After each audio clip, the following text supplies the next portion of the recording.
Welcome back. We're getting some type of Chinook or something, but today's what's behind the secret door is you can see right there the soffit. And you can see over here, I'm going to save the, you can see I took it off. Look what I found in the soffit. What the fuck? Like this is bad enough that this goes like this. Like that's goofy.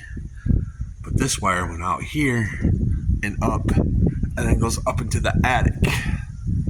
It's like they couldn't get through this old wood, so they just put it up there, because why wouldn't you? So they're off getting some supplies and some new wire now. We're going to take this out and rewire it the correct way. But yeah, if you didn't know that, if you don't have room inside your house for wires, just put them on the outside. Why didn't I think of that?